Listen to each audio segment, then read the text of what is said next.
Hal Weeks, thank you so much for joining me on Christiana's Psychic Cafe. How are you? My pleasure. Good to be here. So, Hal, you are the creator of a really interesting tarot deck, the Wickwillow Tarot. And I want to hear all about you. I want to learn about this tarot, but let's start talking about you. How did you become a tarot reader? Boy, that's going to take an hour.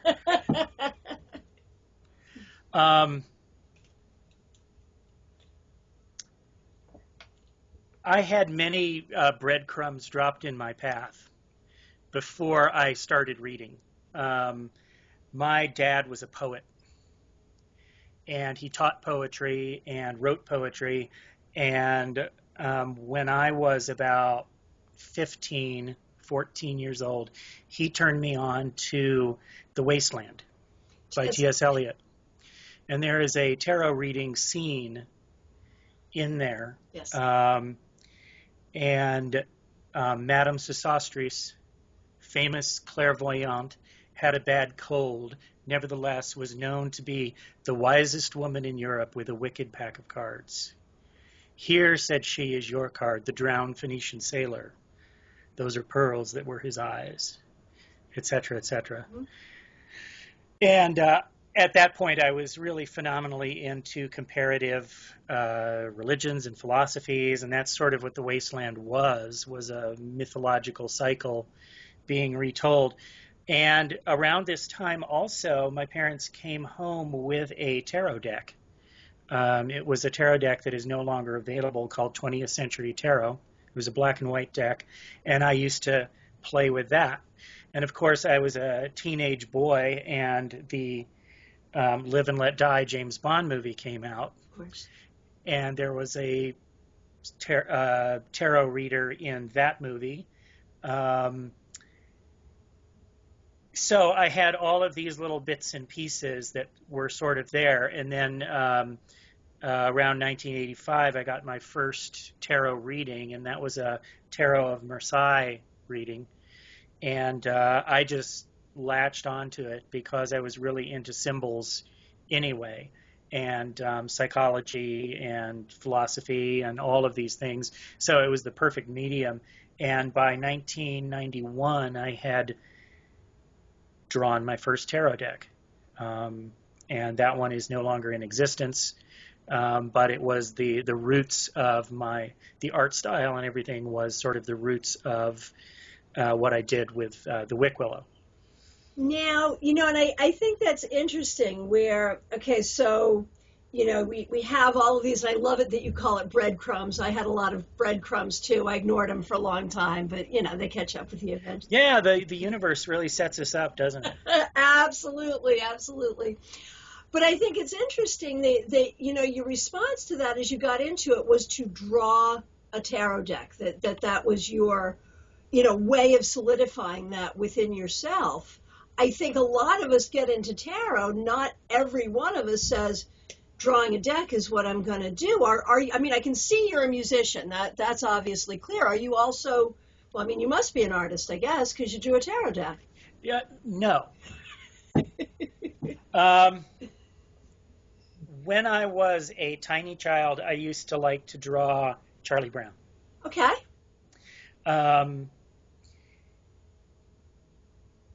So my art has sort of a cartoony kind of look to it. And I'm sorry, what was the question again? Are you an artist? Do you identify as an artist? No, because I don't know how to use all the mediums, and I haven't spent my whole life drawing in every style and have buckets of markers and paints and worked in all these different mediums and everything like that. My sister is an artist. Okay. I grew up around it. I have never identified as an artist the way I've identified as a musician. But when I did my first deck, I drew it all, and then I stopped. And I didn't pick up art for another 15 years when I had a job in customer service, and I would sit on the phones all day, and I would doodle. And I would start drawing things that were more and more complex. And kind of working up to Celtic knots and stuff like this. And it was like, okay, I'm obviously headed in the direction of doing another tarot deck, but that got put off and put off until I had sort of a disaster occur where I lost everything that I owned, and came out of that very sort of explosive situation. It involved a divorce and a rebound relationship, and just insanity on all different levels that I'm not even going to get into here. But in the process of leaving that and getting away from that, I literally came away with a pen and a notebook, which I bought so that I could journal on the bus to my return to Colorado, where I live now. And when I got here, I arrived on April 1st, 2011, April Fool's Day, and I started drawing my Fool card. And so that was because I felt like a fool, and I felt like I had nothing. And I was a stump. And as you can see, I've reacquired lots of, I didn't have any of my instruments. I didn't have anything except the clothes on my back and a pen and a journal. And I reacquired everything and rebuilt everything, including my deck, which continued for another 2.5 years as I drew it. And it was my therapy. It was my reconnecting with who I was so long ago that I lost touch with, because I had not done tarot in so many years. And so it was a way of getting back to me, the artist, the musician, the tarotist, and it was very therapeutic, and it continues to be. Wow. So you start with that Fool card. And I have often said to people that whether or not you're an artist and whether or not you do a whole deck, if you're a tarotist, it makes sense to at least design one card, whatever medium you use, do a collage, whatever, but feel, what it feels like to create a card. And I'm just thinking, there you are at this, really interesting turning point in your life, drawing this Fool card.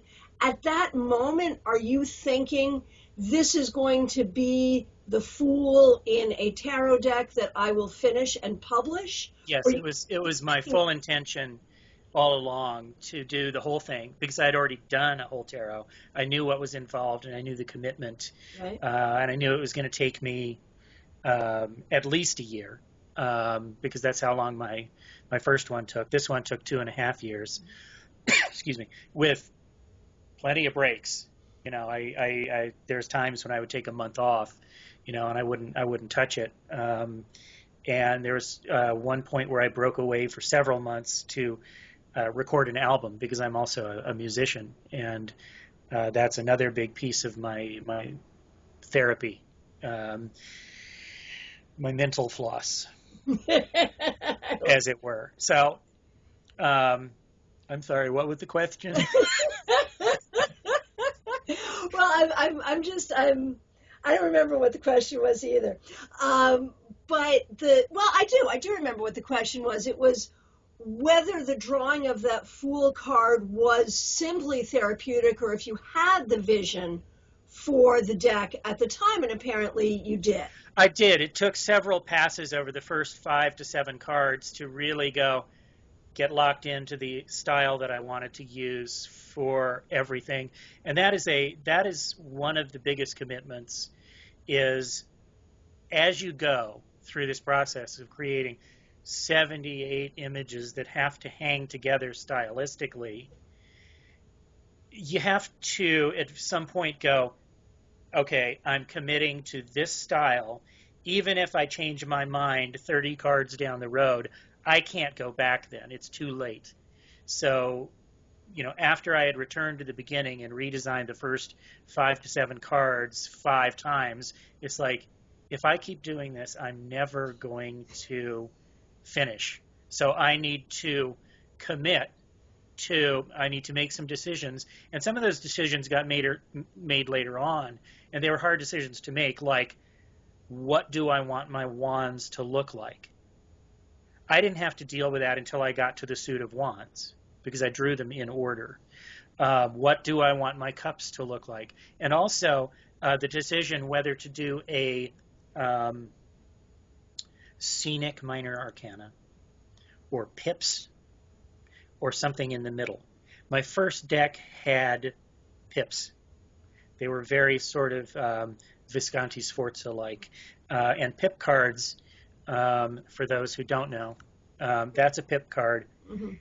This is the 7 of coins, or deniers. This is from the Tarot of Marseille.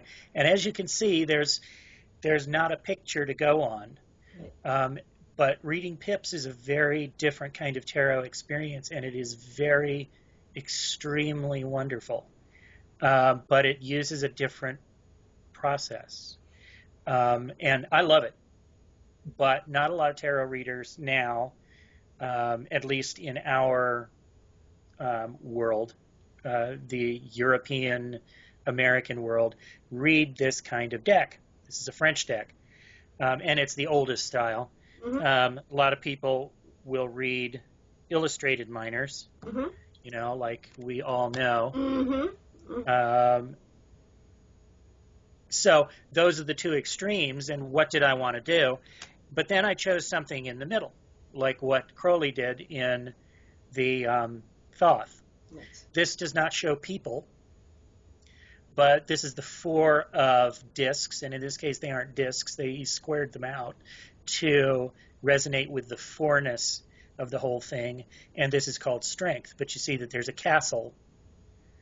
Earthly power is the name of the Golden Dawn name for the 4 of discs, and so there's a lot of energy there with the reds and the blacks and everything to sort of translate. That's called a moody minor, okay. And it's sort of in the middle. A moody minor. I love that. Who gave it that name? I don't know. I don't know, but so it's... a moody minor would be not a scenic minor arcana card, but not simply... Right. Okay. 5 of discs, but you see the blackness with the gold trying to shine through. Mm-hmm. And if you compare it to the Rider-Waite image with the people struggling by in the snow, with the golden light shining out from the window behind them, you get a similar kind of meaning, but more. You can take it to more places, I feel, than you can with just a picture. Can I reiterate what I'm hearing here? Because I think this is valuable. I mean, my purpose today is to share your deck with folks, but I'm getting something even more than what I had hoped for, which is some insight into reading with a Marseille-style deck, with non-illustrated pips, non-scenic pips. What I hear you saying is that from a certain perspective, those scenes of people doing things, although they give us something to go on, they give us a way to make a story, that those things could actually be very limiting if you look at it in a certain way. And that these moody minors give more opportunity for interpretation. Is that what you're saying? Yes, they're more abstract. And so there's more ways you can use them if you break out of your the mindset that has trained to the picture. For example, the 7 of coins again in this pip. Now this is not a moody minor. Mm-hmm. This is a straight pip. 7 of coins is in the Rider-Waite is the man leaning on his scythe, waiting for the bush to ripen, right? For the fruit to ripen, and it has to do with patience. Right. Things like this. The tired gardener. Right, but you don't see any of that here. Right. But what you do see, one way of looking at this card, you see here is a trio in the middle. Mm-hmm. And this might be a mom and dad and a child. And you see that they are embracing the child. Okay? So here's this lovely trio in the middle, and they're being protected by the strength of the 4, like in the Crowley deck. Right. So you've got this 4-ness around it. So you've got 3, which is the number of spirit, in the body, which is the 4, which is the physical manifestation. And so you sort of get a safe space in which love can grow. Wow. For example, could be parental, but because of the way the parents are embracing, and the child can only come out. There's this little, like, what's the term? The opening of the uterus is called the cervix. The cervix. There's this little cervix in the leaves, you see, and the child can only head in this direction into this 2-ness. There's all kinds of different ways that you can look at this and interpret it in a spread, and you kind of develop your own system of working with the cards. What does 7 mean? What does earth mean?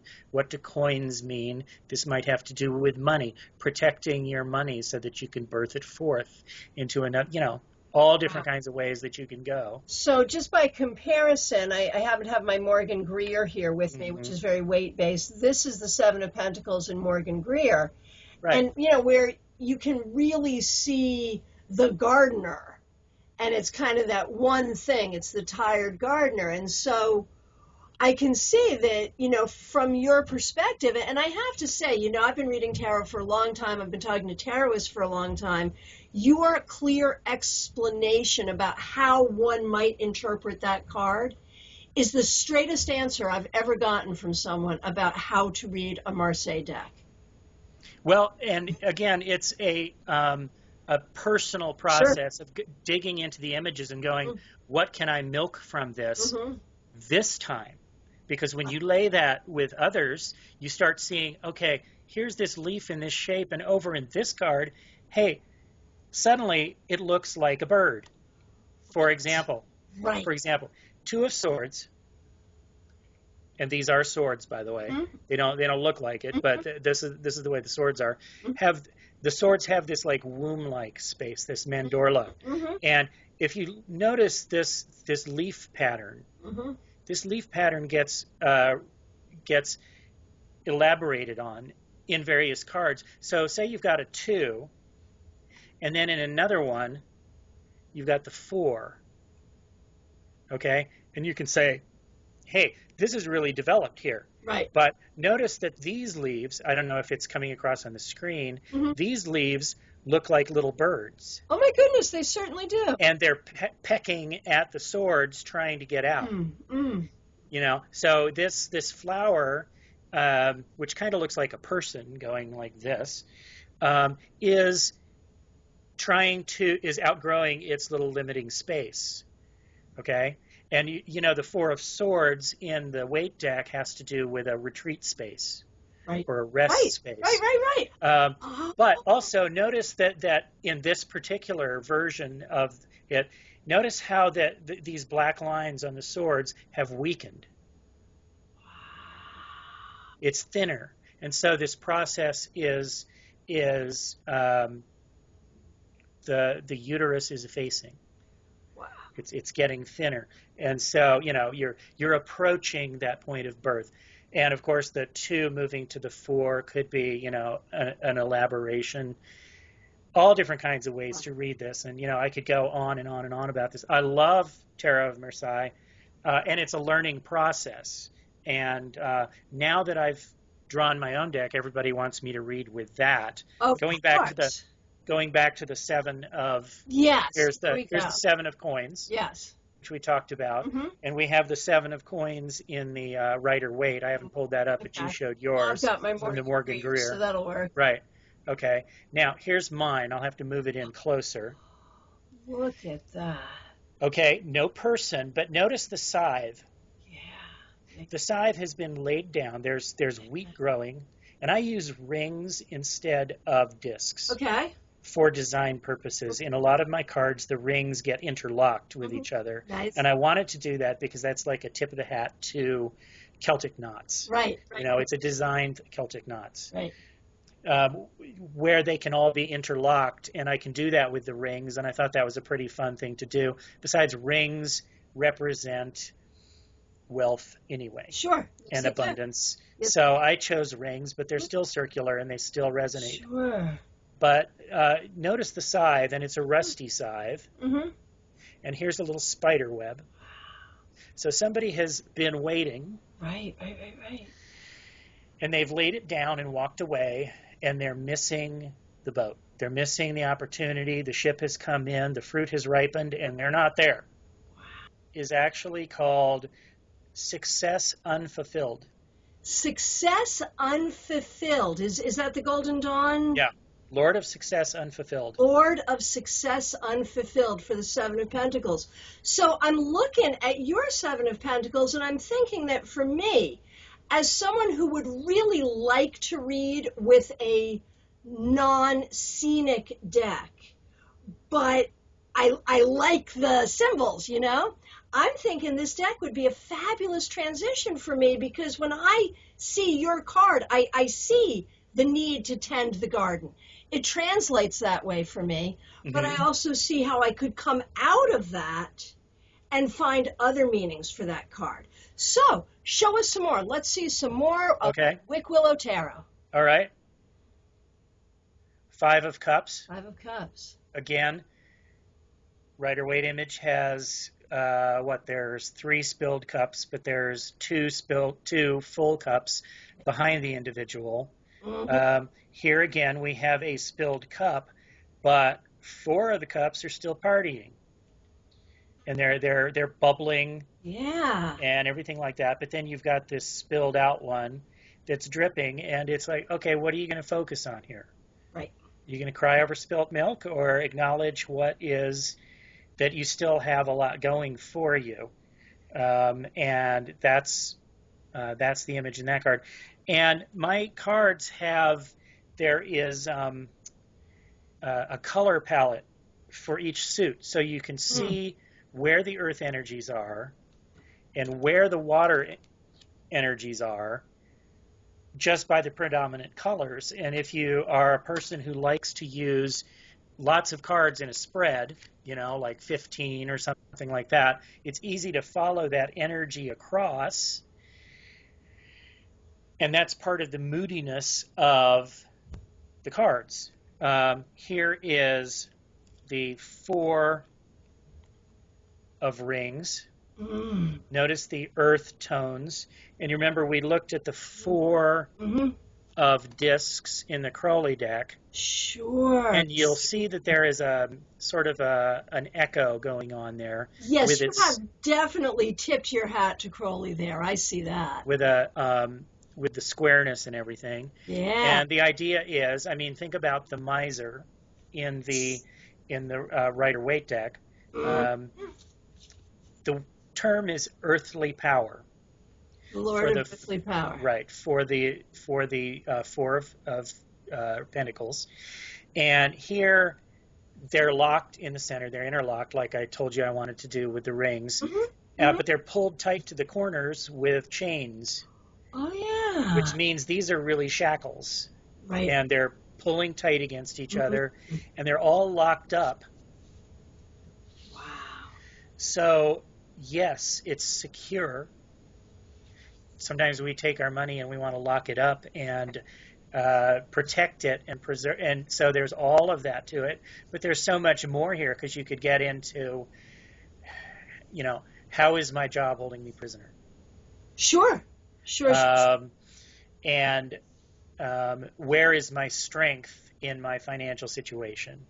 Just for comparison. It was very interesting. Just this morning, before speaking with you, I was doing a reading for someone, and this card, the 4 of Pentacles, or in your case, the 4 of Rings, came up very prominently in terms of what she needed to do at this time. And the interpretation was, take care of your money. That's got to be your priority. And it really fit with her circumstances.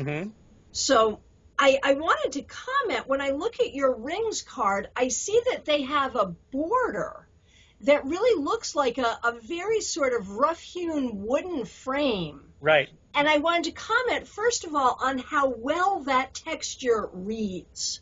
You know, even though we're doing this over Skype, I can really feel it, and I feel like I want to reach out and touch it and feel the wood.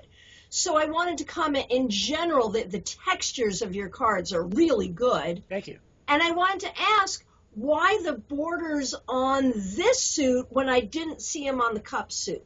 Okay. It's probably Kabbalistic. The rings, the pentacle suit is the last in the process of manifestation. Earth is what you get when you go through the creative process. You are trying to create something physical, right, in its final form, and the symbol of that is the number 4. Right. And the framed universe, the 4 corners of the world, the 4 directions, the 4 winds. 4 is the number of suits and the number of final manifestation. So the rings cards all have these borders, but the others don't. Here's a swords card, and you'll notice that there's no borders on any of the other cards except the pentacles suit, the rings suit. Okay, and here's another 4, but this is the 4 of swords. Okay, which is peace, retreat, getting a little downtime away to yourself. And notice that I've used the actual peace symbol, which is supposedly a bird's foot, a pigeon's foot from the 60s. And I figured, okay, I'll use that, you know. You're such a hippie. Yeah. And, but think about this. Our picture in the Rider-Waite, and I'm not going to spend all that time digging through my deck here, is the tomb. Right. Or the man reclining, right, recovering from battle. Yep. And he's been through a lot, but he's on retreat. But think about the 4 being sacred space. And think about the swords being verbal, intellect, words. So what it is it's a verbal contract to separate yourself so you can get a little peace, like a restraining order. Boundaries. Or like saying, this is mommy time. Yes. To the whole family, and saying, I'm going in the bathroom. I'm leave me alone. Right, leave me alone. This is my time to work. It's my time to rest. And, or, you know, with your roommates, you know, setting verbal, contractual, legal boundaries so that you can get a little peace. My take on the 4 of swords. Now, I noticed that you've included astrological glyphs on the cards. How much does astrology figure into your style of reading in general, or your understanding of the cards? It depends. I'm on the fence about that, but that's another design choice that I had to make when I got to my minor arcana. It's like, do I want to include this or not? I decided to include it because at that phase in my development as a reader, I was really into it, learning it, and I didn't have it memorized yet. And so I wanted them there. In some cases, I worked it into the design. Here's the 3 of Wands. And as you can see, the sun is in the center. That's the sun sigil. And then the sun right behind it is Aries. And the sun in Aries is the astrological designation, again in Golden Dawn, for the 3 of Wands. And you don't get it in the Rider-Waite, but you do get it in the Crawley deck, which has the astrological sigils on all of the cards. Oh, sure. So, but it's only numbers 2 through 10 of the minor arcana that have that. And did you put them on all cards? I put them on all of the minors, number 2 through 10. They're astrological associations with all of the majors, but I didn't do that because, first of all, I had it memorized, and I knew that, and also it's not worked into the design of the Crowley deck. It's on the border, which I never liked, and I've always snipped off the borders of my. You're one of those. You're a oh, I'm one of those, snipper. and I didn't include borders on my deck. I like when the artwork goes all the way to the edge, just like it does in the Morgan Greer. That's right, as a matter of fact. So show us some of your major arcana cards. All right. There is the Star. She's beautiful. I love the stained glass quality. Is that what you were going for? That's what I would. Stained glass or mosaic. Of course. And it's not clear which it is, because ultimately it's neither. It's colored pencil and crayons and markers that I used, because that's all I could afford. And I have no skills with paint. I couldn't watercolor. I couldn't oil paint. And I don't have room for that kind of mess. It's a slop fest. So I could afford pencils, and I drew the whole deck. I hardly had to replace any pencils. I didn't go through that many to draw the whole deck. Here's, let's see. Here's my Fool card, which is what I started to draw. Wow.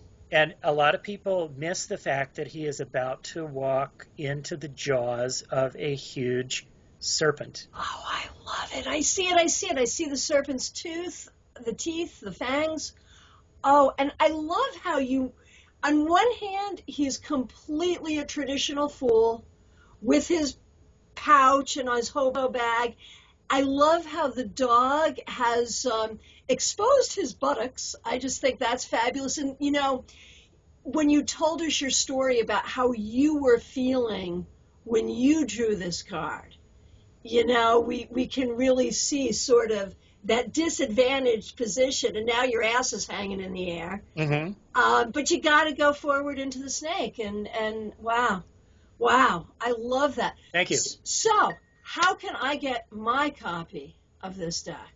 Well, if you go to my website, which is halweeks.com. Okay. And if you want to go right to the page, it's /Wickwillow. Okay. Which is one word, Wick, W-I-C-K, W-I-L-O. Okay, Wickwillow is has to do with it's complex. My last name is Weeks, and that is cognate, and etymologically, as a family name, it goes back to names such as Wicks and Witch. And it has to do with all of those little towns out in the country that end Smith-Wick, or Smith-Witch, or Norwich, or things like this. And it has to do with being out in the country. And of course, Wiccans are going to be familiar with that being country magic versus high city magic, which is ceremonial magic. Right. I found all this out about my family name, and I took it, but there's also connections to willows because of bent sticks. And bent sticks were willows and withies, and so I have this connection with willow trees also. So Wickwillow is really me. Wow. And this deck is so personal. I mean, as you share it with us, I can see that any one of us could take these cards and make them work for us. That's why I want my deck. I'm sure everyone else does too. But clearly this is such a personal deck from you. And what a gift you have given the world in sharing this. Thank you. Thank you. And, I've been looking for the lead-in. You and I met obviously online. We've not met in person yet.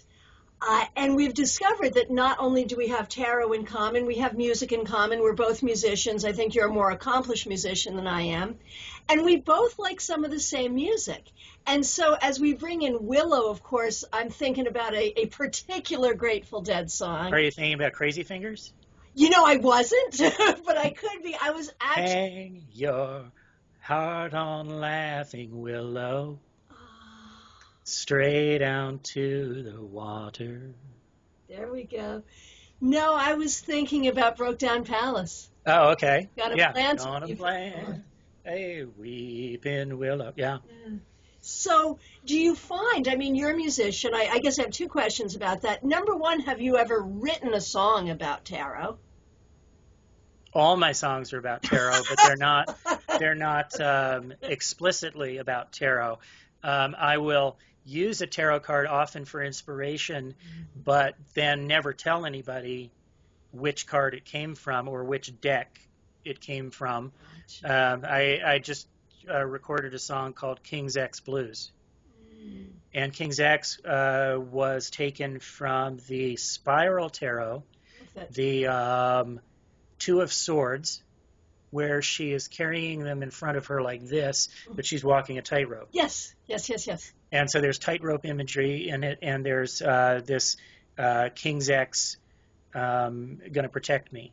I got King's X underneath me to protect me. So yes, they're all, well, maybe not all, I don't know, very tarot inspired, but that's all underneath the hood. It's all secret. It doesn't need to be about tarot because, like Robert Hunter, the songwriter for Jerry Garcia, the Grateful Dead, when asked, hey, what does this song mean? He's like, hey, so true. I have no idea. Just because a song, when the words are abstract enough, you can take them in so many different ways, like a tarot card. Yes. And so I like that aspect of lyric writing, not to expose that too much. Sure.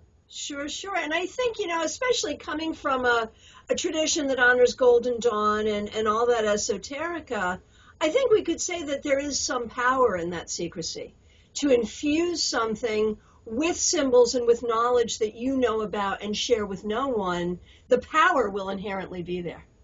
Yes, perhaps, and it's amazing. It's amazing. You take things like fairy tales, and then you have somebody who knows can unwrap that and show you how it's Kabbalistic, but it still has enough power that it resonates through the world. And I think it takes away some of the magic to unwrap all that and show exactly what everything means.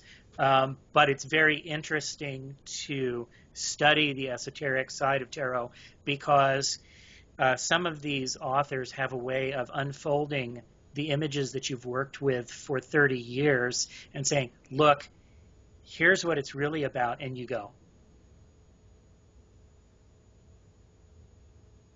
wow. Right.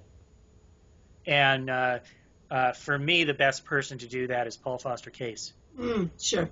Because his deck is closest to the Rider-Waite, which is closest to the Tarot of Marseille, at least in the majors. And it's very profound, and I highly recommend it, but it's esoteric. It's not necessary. It's under the hood. So your deck is self-published? Yes. And does it come with a book? No. There is a 14-page little white book, 24-page, but full-size page, that I could not condense enough to get into a little book to go with the deck. So when you buy the deck, you go online and you can download it from my website. Perfect. And what I want to do is create a video little white book. Oh, what a great idea. Where I go on YouTube and I have 78 little short videos that discuss in detail Hanged Man? what I was thinking of with all of these symbols and what the Hanged Man means esoterically as well as in a reading, because it's two different things.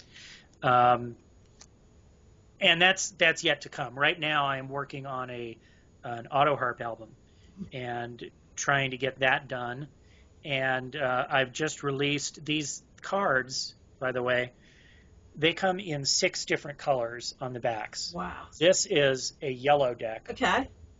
But there are 6 different colors that it comes in, and you can custom order whether you want purple or green or rust. And I also offer a little tin. Nice. It has the matching card on the lid. And you open this up, it protects them, keeps them nice in your purse. There's a little ribbon that lifts the deck out. Spill them all over the place if I do it here. Beautiful. Lifts the deck out so that, it's all one little package. These are the green ones. It's one of my favorite colors. And that came along later, the little tin idea. I couldn't find a tin to exactly fit the deck. And by the way, I'll also show you the size of the deck.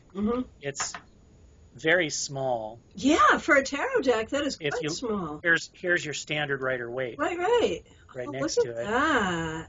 Wow. It's poker sized, which makes it really nice for working on a table. It's not as small as a pocket size or a mini, but it's a lot smaller than a standard tarot deck.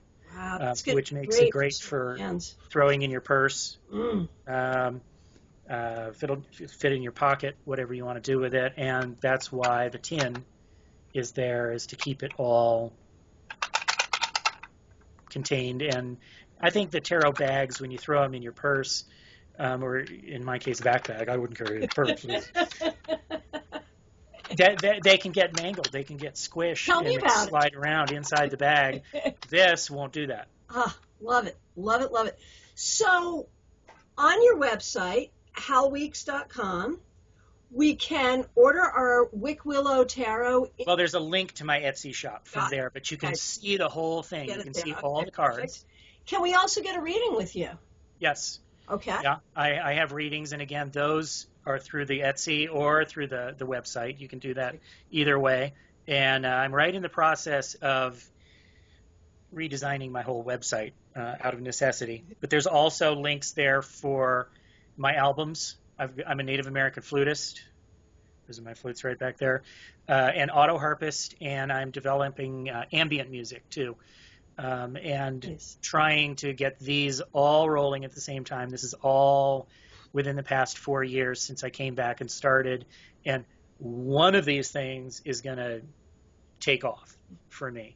And the other things might take a back burner at that point, but I've made the decision to really pursue my dreams and try to make those a reality,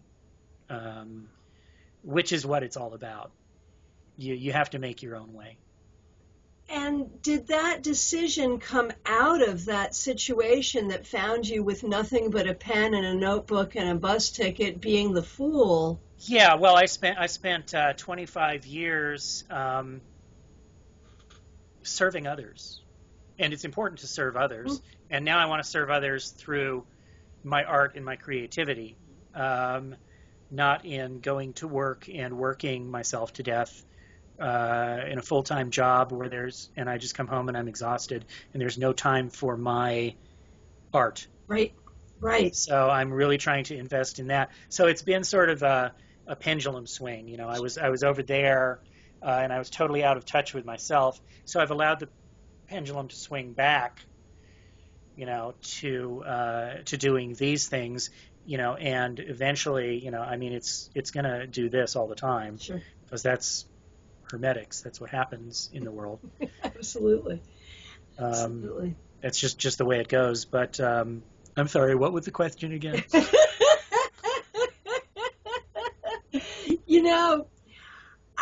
I think that what you've said here is so inspirational for anyone who has that fire inside them, a spiritual fire, a creative fire, art, music, dance. I believe we all have that within ourselves, and I think societally we're told that that's not what's important.